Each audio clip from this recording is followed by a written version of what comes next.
Hello दोस्तों, स्वागत है आपका क्रेजी क्रिप्टो मिंटू में। बात करेंगे मार्केट, उसके बाद फ्लो की न्यू में क्या अपडेट हुआ, क्योंकि कुछ ना कुछ हुआ ज़रूर है, वो भी बताते हैं।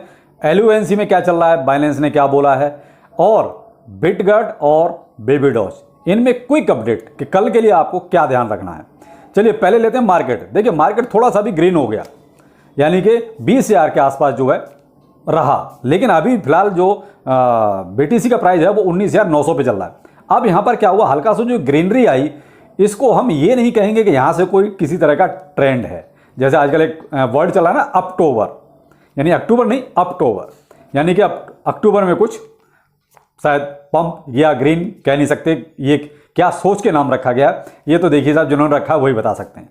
लेकिन मैं आपको एक चीज़ यहाँ ये बताना चाहूँगा, देखिए साहब अक्टूबर में क्या होगा वो तो आपके सामने भी आएगा, मेरे सामने भी आएगा, लेकिन कहीं ना कहीं से पहले हमें देखिए उसके बैकग्राउंड सिम्टम्स भी तो देखने पड़ेंगे ना, कि क्या ऐसे कहीं हालात पैदा हो रहे हैं कि हाँ यहाँ कोई बहुत अच्छा पंप या ब्रेकआउट होने वाला है।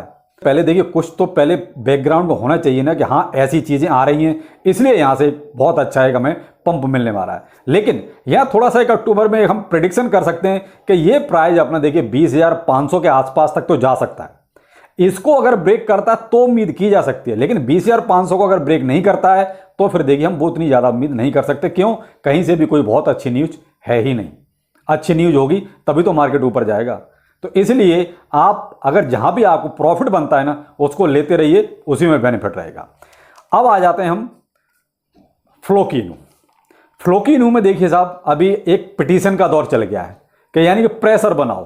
तो फ्लोकीनू में अभी एक eToro US के लिए एक पिटीशन चला रहे हैं ये भी कि साहब ज़्यादा से ज़्यादा ट्वीट करो जिससे कि eToro US फ्लोकीनू को लिस्ट करे।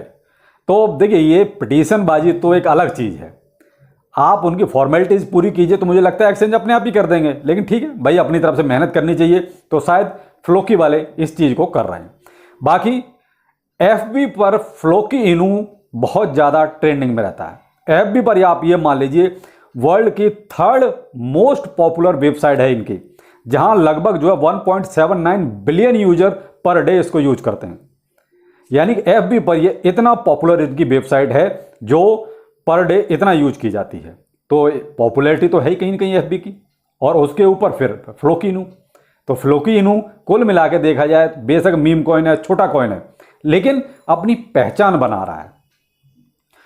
और भाई क्रिप्टो करेंसी में चाहिए क्या? अपनी पहचान चाहिए कि हाँ लोग इसको ज़्यादा से ज़्यादा जाने, ज़्यादा से ज़्यादा पहचाने, तभी जाके कोई कहते हैं इन्वेस्ट करने के बारे में सोचता है। जब आप कहीं गुमनामी में रहेंगे, पीछे रहेंगे, तो देखिए इन्वेस्ट कौन करेगा? तो फ्लोकीनू कहीं ना कहीं इस चीज़ में लगा हुआ है। अगला जो इसमें लिस्टिंग हुई है साहब स्वैप बॉक्स पर, यानी कि फ्लोकीनू की स्वैप बॉक्स पे लिस्टिंग हुई है, यानी पार्टनरशिप हुई है, और nobox.io वॉलेट के साथ, यानी दो के साथ इनकी पार्टनरशिप या कहीं लिस्टिंग हुई है, स्वैपबॉक्स और nobox.io पर। अब आ जाते हैं एलयूएनसी पर। देखिए एलयूएनसी के लिए बाइनेंस पे जो प्रेशर बनाया गया था वो कहीं ना कहीं काम भी किया, और उसका इंपैक्ट भी आया एलयूएनसी पर। तो ये एलयूएनसी कम्युनिटी के लिए बहुत अच्छी बात है कि चलिए उन्होंने जो प्रेशर बनाया वो कामयाब रहा। उसके बाद एक आज CZ बाइनेंस ने एक ट्वीट किया कि उन्होंने जो है बाइनेंस पर कितना बर्निंग की है। तो उन्होंने जो तो ये है साहब $1.8 मिलियन की ये इन्होंने जो है बर्निंग की है। तो अच्छी बात है, बर्निंग होनी चाहिए। देखिए किसी भी कॉइन में जब बर्निंग होगी तभी उसका प्राइस भी बढ़ेगा। अगर बर्निंग नहीं होगी, टोकन्स कम नहीं होंगे, कॉइन्स कम नहीं होंगे, तो देखिए प्राइस से हम उतनी उम्मीद नहीं कर सकते जितनी कम्युनिटी को चाहिए। तो मोस्टली सब, मैं तो सबकी बात करता हूँ कि जिनकी इतनी ज़्यादा कम्युनिटी में ज़्यादा सप्लाई है, उनको जल्द से जल्द बर्निंग करनी चाहिए। अब आ जाते हैं बेबी डॉज और बिटगट। देखिए कल का दिन दोनों के लिए बहुत ही अहम है, और वो इसलिए कि बेबी डॉज स्वैप कल पूरी तरीके से लाइव हो जाएगा, और बिटगट का अपना एक्सचेंज जो है कल लाइव हो जाएगा वेब वर्जन में। तो कहीं ना कहीं देखिए प्राइस इन पे हल्का सा इंप्रूवमेंट तो आएगा। अगर इंप्रूवमेंट आता है तो देखिए आप लोगों से मैं सिर्फ इतना कहना चाहूंगा कि चूकिएगा नहीं, क्योंकि मार्केट में अभी आप ये कहें कि हाँ हमने जो है अभी बहुत लंबे टाइम के लिए लिया हुआ है, तो आप कोई दिक्कत नहीं, लंबे टाइम के लिए लिया है तो छोड़ दीजिए, बढ़ेगा तो ठीक है, घटेगा तो ठीक है। लेकिन जो कहते हैं कि केवल न्यूज के लिए लेते हैं, यानी शॉर्ट टाइम के लिए या किसी इवेंट के लिए लेते हैं, तो उनसे मैं यही कहना चाहूँगा कि अगर आपने इन 2 इवेंट के लिए इन्वेस्टमेंट किया हुआ है तो आप प्रॉफिट जरूर निकालें। क्यों? क्योंकि कल का दिन दोनों के लिए अहम है।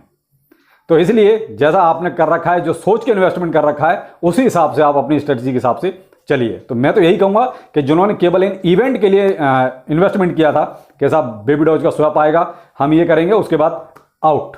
ऐसे ही बिटगट के साहब उनका एक्सचेंज है, जैसे ही लाइव हो जाएगा उसके बाद जो प्रॉफिट होगा निकल के आउट। तो उनके लिए तो ठीक है, लेकिन जो लॉन्ग टाइम के लिए हैं उन्हें तो सोचने की ज़रूरत नहीं है, वो अपना छोड़ दीजिए, जैसा है लॉन्ग टाइम में देखा जाएगा। तो ये है अभी तक के अपडेट, बाकी फिर मिलते हैं। नमस्कार।